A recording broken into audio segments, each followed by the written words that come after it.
Scott Willard with the Congruence podcast. Congruence, where faith and business come together. This morning, I'm very excited to have with me Garrett Willie with Do It Right Roofing, and we're going to spend a little bit of time going over our God Talk. I talked a little bit last week about the fact that the God Talk cards came out of a meetup group that my wife and I do called the Gathering Place Northwest, and we gather around a room and we go through these God cards and we let people choose what card they want to talk about and just kind of go through and talk about how those impact their lives. And so we're going to go through a few of those. Garrett and I have chosen a few of those together. First, just let me do a quick shout out for my company, Leadwell Pacific. Leadwell helps leaders create congruence in their professional, their personal, and their spiritual lives so that they create flow, energy, and purpose in the business they do. Garrett, would you talk a little bit about just kind of shouting out about your business, Do It Right Roofing? Yes, I'd be happy to. So, again, my name is Garrett Willie. My business is Do It Right Roofing. We're a general contractor that specializes in roofing. So that is our vehicle. And what I mean by that is you have a vehicle or a means that you create money and serve people, right? But as far as purpose goes, beyond that, I really like the topic that you have, and one of the cards that you talked about is talking about congruence and what that means. And I had to I looked it up and I was like, congruence, like harmony or whatever. And I started looking at it a little bit more and I was thinking about that and I was like, wow, that's something that I've been seeking a lot over the last year is like, how do I interject or inject my faith, my values into my business, right? And my purpose, right? Because it's like we all have a God-given purpose, and that's why I have a podcast as well. So that's the other thing that if I'm going to plug anything, it's going to be purposeful in life. Sure. Because my business takes care of itself. What days does Purposeful in Life broadcast here at BD Local? We do 2 1-hour episodes. So we usually just do twice a month on a Monday. Okay. And then they do the Facebook Live on there, and then it's on the BD Local podcast app. So if anybody's listening, you probably found us either through Facebook Live or through BD Local or one of the other resources where it's going to be pushed out to in the future, like Apple iTunes and what have you. So I really like that you're mixing together our faith and belief and our business, because that's where our values collide with one another. And that's where we can resonate with people. And I think it's better for us to work with people that we resonate with, that have the same values. So many people, whatever business they're in, they could be a real estate agent and they're like, I want to help everybody. Or a loan officer in the mortgage business that's like, I do every kind of loan imaginable. And you're like, yeah, it looks blurry. I mean, if you ever seen an ad sheet, imagine if there's a big ad behind us and it has like 15 different things that loan officer does. Right. Well, you move on to the next one because what the individual is looking for is like a VA loan or an FHA loan. Right. If you have 2, then it's like, oh, okay, this guy does these 2, and you're actually going to get more business by being focused. Right. And people don't understand that. So that focus part is important, but also just making sure that people resonate with our faith and beliefs, which is something that I've kind of come into over the less than the last year, where I realized it's like, how do I interject that into my business? Yeah. And so I just lay it out there. That's why I gave you one of my business cards, and I recently made new business cards from our networking group. One of the guys that you and I met through has a print company. And so I was like, I want my values on the back, being integrity, leadership, and quality. And I didn't want to just have the words because they don't mean anything, right? So integrity is doing what is right at all times, no matter the cost. And for me, that means in business is that I'll go out of business to do what I think is right. It doesn't mean it's always doing what the other person thinks is right, because that happens sometimes where somebody expects you to do something. You're like, that's not what we agreed to. Yeah. Or that's out of our control. That's another contractor or whatever. It's like, well, you have to be patient with the people, which is not always easy. Right. Because I recently had that happen where somebody was like coming after me, like, you did this wrong. And I'm like, no, I didn't. we showed up and we couldn't do the work because there wasn't power at the house. Right. So then we had to send my guys to another crew, to another job, and so it got delayed. And then they're blaming the delays on us, and I was Yeah. like, no. So we don't like. Nobody likes to be like have the finger pointed at them when they actually it's not even something they could have controlled. Right. However, if it was my fault, then my job would be to be like, hey, we messed up. How do I make it right? Right? And so that's where the integrity comes in. And leadership is to put other people first. I don't think leadership, there's a couple different viewpoints of leadership. One of them is authority, Mm-hmm. and the other is out of service. And so I want to be a leader out of service where people feel safe and secure. Right. And I think that Simon Sinek says something about leadership where to be a leader is to create other leaders. Yeah. Right. And so now that's the thought that's mulling around in my head because, like, how do I help influence other people to become leaders themselves? Right. And out of service, right? I serve them, they serve those below, or not really below because it's not a hierarchy, but people that they're have authority over or people that have to answer to them. Right. Right. And then the last one is quality. We want to provide the best quality and service to our abilities.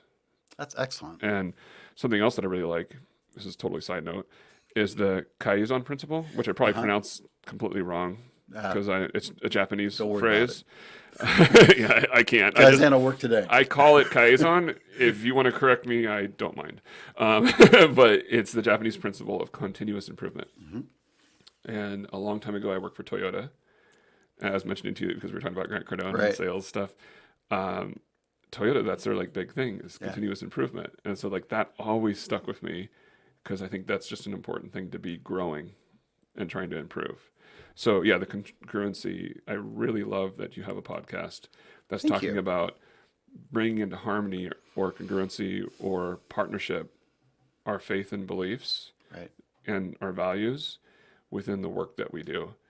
And if bringing it full circle back to people that resonate with us, we'll be able to serve those that resonate with us better than someone who doesn't. Right. So if someone's an atheist, doesn't believe in God, hates me because I do, they're not the right customer for me. It's kind of hard to work with that. And it's okay. Yeah. Right? A lot of people like the realtor or the mortgage guy example that think they have to serve everybody. Mm-hmm. You're better off if you narrow down your focus and just serve people that you have a likeness with. Right. It's not that if somebody comes to me and says, "Hey, can you help me?" I'm not going to turn them down necessarily. Although I have, but that's a whole different story. But that's where I have intuition or the Holy Spirit, and I don't know which one's which sometimes. But when you have to listen to that, right? Like I had a customer in the last few weeks that was like saying, "Hey, I want to hire you," and just some red flags came up, and I had to tell my sales manager that I hired. I was trying to answer questions, and then finally I was just like, "We can't help that person." And he was like, "Okay," but I could tell his voice was hurt because he's thinking, I worked hard to commission. get this, And right? I went Yeah. to Seattle, or Everett or something. I came back. I've been doing all this paperwork back and forth. I've spent like days trying to get this job, and I just told we're not helping this customer because of the feeling that I had. Mm-hmm. And Thomas, my sales manager, was like, "Okay, I trust you." But I could tell that trust was just him having faith in me Yeah. and not necessarily him understanding. And I didn't want to be that leader of authority. I wanted to make sure he understood. So I told him, a story of like a customer that when we were doing general contracting stuff, we did like this little tiny bathroom, and the floor was a luxury vinyl plank that like lays in place. So it's like a float type floor. And on the manufacturer specifications, it said not to use glue. But I told my guy that worked for me to use the pressure release glue so it still can pop up or put back down because I didn't want it sliding because I wanted to have a nice tight seal. Right. Because it's a bathroom It's a next to a bathroom. shower. Exactly. Right. And the customer was like, "I saw that you did this." And he read everything. Right. And after we started working and, demoed the bathroom we're working on, he was telling me that he was in lawsuits with both the neighbors that connected to him. Oh, that's helpful And I'm like, information. I wish I'd known that before. Exactly. But, maybe not because I wouldn't have maybe made the decision to walk away before because I wasn't listening to the intuition as much back then. But nonetheless, at that point, he was like arguing about this. And I'm like, no, that's the way to do this. I don't really care what the manufacturer says in this situation, right? Because I would do that 100% of the time in this situation. Like if it's in front of a sink or a toilet Right. or a shower, I mean, like it's the right thing to do in this situation. And he was like complaining back and forth. And finally, I was like, Dad, let's go pick up our tools. My dad's my business partner. Mm. And I go, and you can tell the guy, because he's older, that we're going to void our contract, and explain to him that we're $1,800 in the hole so far after the down payment on this job, but we're willing to walk away if he signs that we walk away. Like 8 months later, the guy tried to come back to me and get me to pay for a new contractor and the old floor, the new floor, and all that kind of stuff. And it ended up not happening because I turned it over to my attorney, which is terrible to have to do that. Right. But I told that to Thomas, I was like, when you managed lumber liquidators, the stores, and you were doing $500,000 in sales a month, I bet you had customers that had to turn over to corporate and legal and all that. And I was like, did you see the personality traits in those people? Do they remind you of this guy? And of my story that I told him after I told him that experience, and he was like, yes. So then he understood and didn't have that heaviness on him, like, oh, Garrett's taking a sale away from me, because it's like you don't want to go into something that's not going to be a good fit, Right. and it's okay to do that, and that guy was like, why am I chasing you instead of you chasing us? It's like, because we're here to serve people that we resonate with and that feel good about working with us, not make every sale, Exactly. so that's where my company values and beliefs interject. And when I found him to hire him, that guy Thomas, I was talking about my faith and my values from the get-go. It was like I needed to make sure that he resonated with that, and that if he's going to represent me, that he's representing that. And he actually reminds me of it sometimes, because I'll get frustrated and be like, oh, I'm going to do blah, blah, blah, blah, whatever, right? He's like, well, Garrett, what are your values? It's good to have that, right? Because then you have that sounding board and you're like, I'm just venting. I'm not going to do that. But I really like that you have this podcast. I think it's going to be a good service, and listeners will be like, I want to hear about how faith interjects with business. And there's a lot of us out there, because a lot of people that don't want to work for other people have great faith, Yeah, they do. because it takes a lot of gumption and faith in yourself and in our Creator to provide for us, to go out and work for free or at a loss for years, knowing that there's a greater opportunity at the end. Right. By being an entrepreneur, you may have heard this said before, but people only an entrepreneur will work 80 hours a week to make less than they were working 40. But the reason is we want to work for ourselves, and we want to be able to represent our faith and beliefs, and being able to conceptualize that or articulate it is something that I couldn't do up front. Like 8-9 years ago when I came to this, it was Right. like, I want to be able to create some wealth and have some freedom. And now, after all these years, that I'm starting to actually make a plateau and grow the business, and have success that I didn't have earlier on, because it takes a lot of time. Now I'm actually going, light bulbs going off. How can we help people that are just starting out Right. to figure out how to articulate what their purpose is, which is why the Purposeful in Life podcast exists. It's for people, but it's also for businesses. So they can then figure out how to look at their day and be like, have I done something that fulfills that purpose? That's excellent. Which is why me being here does that. So if I could do something every day where I'm teaching and mentoring other people and finding a way to help serve others, so that they can then take that information and grow themselves and help others that they can influence in a positive way. My purpose is for that. If I've done that today, which is the opportunity on this podcast, but also when I call Thomas back, when he texts me or whatever, as we're working through the business, that's how I can be like, oh, I am doing my purpose. Because we all get busy Right. with all the little, chores. But that's an excellent example of congruence, right? Yes. Where there's that common thread, there's that harmony of everything flowing together. Yes. I had an encounter. I was in Dallas last week at CEO Space International, and I was spending time with a branding guy at an expo, right? And I'm sitting with him doing some work at his table at the expo, and I'm wearing my Vineyard USA polo from I am a part of the Vineyard church movement, and Jerry is not wearing anything branded, right? So somebody comes up to the table and they start immediately addressing me and ignoring him, and Yeah. they're talking to me, Because and you have this stuff. right, Yeah. right. And at some point, they're like, they clue in that I've got some brand information on my shirt, which is why they started talking to me in the first place. Hmm. And what's Vineyard? And it's like, no, it's the Vineyard Christian Fellowship. I'm a part of the Vineyard movement. And it's like, oh, okay. And that conversation sort of ends. I Hmm. move away from that table and that conversation, and I'm just kind of cruising the room, and some guy comes up to me who had sort of been on the peripheral of that conversation and heard it. And next thing I know, we're in a conversation about his daughter and his family going to church, and how they're struggling with feeling really fulfilled in the church that they're at, and they're questioning. And so here I am in the middle of this expo with all of these CEOs and entrepreneurs and business people talking about Jesus, talking about the church, talking about my Hmm. faith. And then afterwards, when it's completely over, I'm walking down the hallway, and Jerry catches up with me. He says, "So you realize we're brothers, right?"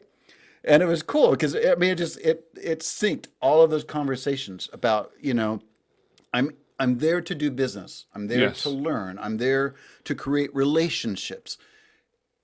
And what ties it all together, what pulls it together in harmony, congruence, Hmm. is faith. Yeah. And that's really how I came to this. In executive leadership, what I notice so often is that we put on all these different hats, right? And Hmm. we show up this way for that, and this way for that, and this way for that.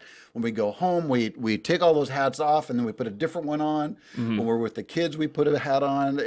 All of these different hats. It's exhausting. Yeah. But when we were able to slow down and really just kind of let our faith run our life Hmm. and flow through and bleed into everything that we're doing in our lives, that's when we have peace, right? That's when Yes. we have flow, and that's when the energy, the spirit of God is able to flow through us, and we're able to catch up with the work He's already doing in and around us, and to Hmm. work to co-labor with Him in that work. And that's how I came up with that. So thank you very much for paying so much attention to congruence, and that's awesome. I like it. Are you gonna? What's your plan with the podcast that we're speaking to you on right now? All of our guests Hmm. is there an intention or a goal behind it? Are you hoping to be able to like write a book or have some kind of blog post where you can like share with other people and get this message across that you can have congruence in your life between work and business and your family and God in your life? Is there some end goal in that? That's an excellent question. No one's asked me that as I've prepped with other people about doing the podcast. No one's asked that question before. I so first and foremost, I want people to know who and what I am, so that when folks approach me with the work I do with Leadwell, they Hmm. they really have a crystal clear idea of who I am. So that's the first thing. The second thing is I was thinking yesterday. I was walking out of a networking meeting and thinking, there's absolutely no reason why I can't take the heart of of the messages I get with each of the guests that I work with, Hmm. and really highlight a component of that where faith really does show up in the work they do. So that is And something. collaborate to create Exactly. something. Yeah. I like that. Yeah. Have you been able to, like with networking, and I think CEO Space probably helped you out a lot with this, because I'm a member as well, obviously, because I introduced you to it. But have you been able to like hone down what it is that you're looking for when you're with other business people, so that they can see how they can help you or how you can help them? Yeah, that was a big piece of it. And, you know, right now, what I'm looking for from other business people Hmm. is I'm really on a growth curve, right? And so relationship and mentoring and growing. Uh, and Alec Stern was there from, he just sold Constant Contact a couple years ago Oh for wow. $1.1 billion. Dollars. Talk about humbling when a guy like Alex sits right next to you and he's working on your business plan. Hmm. It was, wow, that was mind blowing. So that's the primary thing I'm looking for from other business people. Um, in the community, what I'm looking for is simply an opportunity to serve and to give. Mm. I have a unique set of talents because of my experience as a pastor, as my experience as a counselor, my experience running nonprofits, and I really want to find opportunities to serve and just to be open to where God takes that. Awesome. I don't want to completely leave that little nugget you threw in there though about you introducing me to CEO space. I I don't know if you could see this on the podcast. That's part of why I like it being recorded on video. But I brought orange to Mm. celebrate my friend Garrett because Oh, because I always wear these orange Garrett shirts. always wears orange. And Garrett was the very first person that I really connected to after I started my business. Garrett introduced me to another network of folks that has become very special to me. And I just spent 8 days, 12 hours a day drinking the or Kool or Aid more. with CEO Space International. That's been really cool. And I see you brought a sort of a branded cup as well. And I actually had notes to ask you Yes. about. So I'm gonna move there if that's okay. Yeah, that's fine. Talk to me a little bit about why you brought a pink coffee cup onto the podcast Oh, show. it's great that we're talking about faith because then I can be completely inappropriate. This says save second base.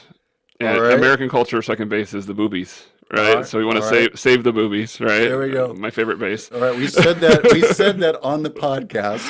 Yes. It's for the American Cancer Society, right? Awesome. And they're doing a big push where real men wear pink. So I also have a pink shirt that you've probably seen me wear. I have seen it. I need to get a few more of them, but for the month of October, what they're doing is they've had men that volunteered to raise at least $2,500 for the American Cancer Society. So I volunteered like without hesitation. In fact, I want to talk about volunteering without hesitation, and then we'll get back to the American Go Cancer for Society. it. I know we only have a couple minutes, but the it's important, and I think this was back to my intuition or the Holy Spirit thing. Hmm. When we feel called to do something as men, as women, whatever, just as individuals, that do it. Yeah. When you have that thing in the back of your head, When you have it. yes, when you have that and you're like, boom, boom, boom, boom, and you're like, try to ignore it, especially, and it just keeps on coming up. Right. I don't ignore it very much anymore. Yeah. Like I was in Habitat for Humanity and they're like, hey, can you help us with a roof in this Right. neighborhood? And I was like, I'll do the whole neighborhood, which is donating more than I made last year. Yeah. Um, how? I'm still figuring it out, right? Because they were like one a month, and it's actually becoming more than that because they're moving the neighborhood along faster. Yeah. So I'm still trying to figure out how. But we do that because we're sitting there in the moment, and it's like that's the thought that came out. So I mentioned to you before, I sometimes don't have a filter. It's just like, well, no, I'm going to go for it. So when I met a gentleman, Lamarco, who works for the American Cancer Society, cancer Yeah. survivor, family members have been survivors or passed away from cancer for him. I don't have cancer in my family, but we all experience it. We have friends that have cancer or have died from it. A friend of mine, son, who's like 6 years old, has cancer, Mm. and that just like breaks my heart. That what they're dealing with. They've had like the hardest year of their Yeah. lives. Seeing him go through that suffering of chemo and everything. Yeah. And I think it's our responsibility to step up when called. Yeah. I So agree. yeah, so I'm raising money, and this month what we're doing is I'll raise the 2,500 on my own by donating $200 from every roof that we sell or finish this month. That's So excellent. that's easy enough, but I'm also asking all of my customers to Hmm. match it. Cool. How's that So gone so far? well, we've only got a couple. I haven't even actually input any of the money yet because it's still like pretty October just early, started, just right? pretty early in the month. But every customer that I've approached said, yes, send me the link and I'll match it. Right. So that's going to be good, That's great. because we just all want to help, and obviously that would be a good thing. Maybe in like the show notes or whatever on the Facebook thing, I could put the link so other people Sure. can do that as I'm well. sure we can do that. I'll submit it. I just have to look it up. I'll talk But to my producer Tim about that. See yeah, if he can help that. we'll get Tim's Help help on make that. that happen. But you can see how these conversations go so quickly Yeah. on this. Yeah. But yeah, that's what this is about. So I just take this mug with me almost everywhere because I want to support that. We have 5 minutes left. You had put some thought into the questions that I gave you earlier, and you identified a Bible passage, a verse that really spoke to you. Do you want to share that real quick? Yeah, it goes right along with everything that we've been saying. I just heard it like last week at church, and I was like, "What?" I mean, it seemed like a quote that you would hear just from one of these memes or Mm-hmm. something. It's James 4:17. It says, "If anyone knows the good they ought to do and doesn't do it, it is sin for them." Ooh. And to me, I took that as when, I mean, kind of what we just talked about. When you get Yeah. that Holy Spirit or intuition or both that says, "Hey, you should probably do this," You do it. you do it, otherwise it's wrong. The Right. Bible's calling it sin. I don't know if I go that strong, but the Bible's right. I'm not, right? I'm just like, well, it is what it is. But the reality is you're going to have fulfillment and peace when you make that leap and do that. Yeah. When you feel like you're called to donate to something, whether it be this or at church, Mm-hmm. right? Because of course, a lot of pastors say tithing is to the church, but I don't know if that's necessarily the case. I think tithing is giving back to the community, and it's way more than the 10%, Yeah. right? It's a matter of giving back to the community in order to share God's love Right. and the gospel, right? And if that means that we're giving to Luana for her feeding the homeless Mm-hmm. and sharing the gospel that way, or American Cancer Society, which is probably a more liberal organization, but whatever, they're helping and serving our Yeah. community, or Habitat for Humanity, or for your church or what have you, wherever you're led, that service will produce more fruit in the long run. And I'm just having faith that that's going to be, and I believe it is, I without totally without a agree. doubt. So that's where that comes in, but it also goes to other stuff. It's about living your purpose. Yeah. So the people that are wannapreneurs, like they want to be entrepreneurs, but they're not going in, Right. You're not taking the risk, you s- you not still have to pay your trusting. bills. We're not saying don't pay your bills or quit or whatever. I mean, I did a little bit of that where I'm just Yeah. like, I'm diving in the deep end with the sharks. Whatever happens, happens. I'll fix the problems later. Yeah. That's me. I'm crazy. Most people have to like, and what most people recommend, and I do too, is build up some money. Right. You know, Get to a place where you replaced your. I have a nephew. He like messaged me on Facebook, and he's like, "What does it take to rent an apartment on your own?" And so I told him, and then Mm-hmm. I said, "You should get two jobs, and you should save money because my dream for you is to save $20,000 and start your own business." Right. And then I go, "What's your dream for you?" He's 23. He did not respond, but you can see I'm like I was trying to like implant a vision for him that Mm-hmm. he can do more than what he's doing. That's awesome. That's So awesome. okay, Well, we're just under 3 minutes, so I'm going to just go ahead and again just do a shout out to you. well, thank you. So, Garrett Willie with Do It Right Roofing. I'm so glad that you're here. You made the transition from a job to starting a business in this community. Just such a welcoming experience for me. And so that's Thank you. why when you said you'd be willing to be on my podcast, I was just so honored. So thank you so much for being here. Thank you. We are going to put, I'm hoping that it won't be any challenge to put information about Real Men Wear Pink and how our viewers can donate for the American Cancer Society. You also sort of did a shout out for Habitat for Humanity, some amazing work that they're doing here in Pierce County and the greater Hmm. Tacoma community. I want to thank all of our viewers and listeners for joining us today. And our last podcast was over 500 viewers, and I am so excited about that. That's excellent. If you know somebody that you'd like to recommend to be on the podcast, somebody that you think, boy, they have a story that you'd like to have told, they're a business leader or a civic person or a pastor that you'd really like to have them showcased, and Congruence, where faith and business really speaks for them, let us know, and be glad to talk to them about being on the show. We are looking for sponsors. Mm. A couple of sponsors doing like $45 an episode goes a long way. So if you or a business that you know wants to sponsor the show, we'd love to have that. My paying gig is I'm the owner of Leadwell Pacific, and I work with leaders that want to find congruence Hmm. and want to make a difference in the lives of their company, the lives of their community by pulling it all together. And I do that with executive coaching and leadership development work. So, want to encourage you. I have room for a couple of clients right now. So, if that'd be of interest to you, my information is on the runner at the bottom of the podcast. So please reach out and be happy to talk to you. Thank you very much for joining us.